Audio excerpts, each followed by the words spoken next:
मला ना कधी-कधी गोड खाण्याची खूप हुक्की येते.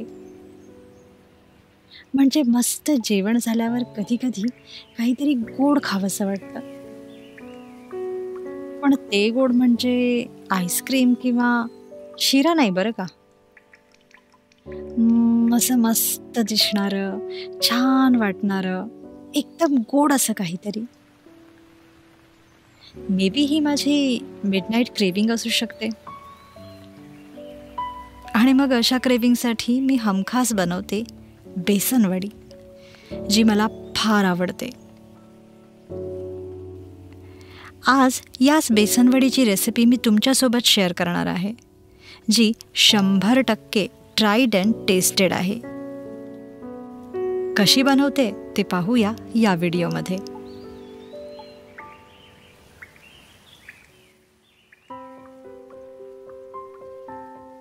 चला सर्वात आधी बघूया की मी साहित्य काय काय घेतलंय ते.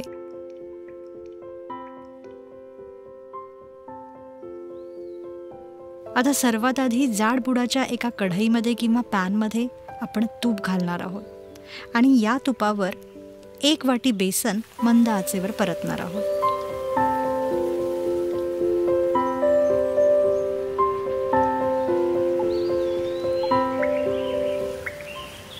दहा मिनिटं तरी हे बेसन चांगलं परतलं पाहिजे. आता 10 मिनिटानंतर यात उरलेलं बेसन मिसळूया आणि पुन्हा बेसन परतून घेऊया. बेसन सतत ढवळत राहायचंय आणि हे बेसन तळाला चिकटणार नाही याची मात्र काळजी घ्यायची आहे. आता साधारण 20 मिनिटे तरी बेसन भाजत आलं असेल. 20 मिनिटं हे बेसन भाजल्यानंतर मग यात आपण रवा मिसळणार आहोत आणि हे मिश्रण पुन्हा असंच भाजत राहणार आहोत. आणखीन 10 मिनिटं हे बेसन असंच भाजत राहायचंय. 10 मिनिटानंतर यात पिठी साखर मिसळूया आणि हे मिश्रण पुन्हा भाजून घेऊया. आतापर्यंत बेसनाच्या सुवासाने अख्खं घर दरवळलं असेल. सर्व मिश्रण एकजीव झालेलं दिसलं की मगच बटर पेपर लावलेल्या एका कंटेनरमध्ये हे मिश्रण आपल्याला ओतायचंय.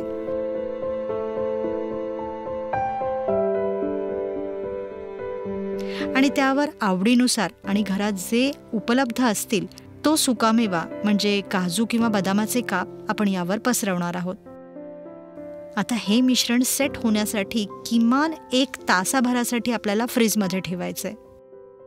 1 तास झाल्यानंतर कंटेनर फ्रीजमधून बाहेर काढूया आणि मग याच्या अशा वड्या कापून घेऊया.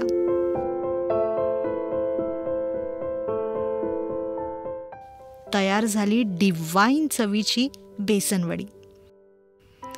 तर पुढच्या वेळेस तुम्हाला माझ्यासारखंच गोड खाण्याची क्रेव्हिंग झाली की आमचा हा व्हिडिओ नक्की पाहायचा आणि परफेक्ट अशी ही बेसनवडी बनवायची.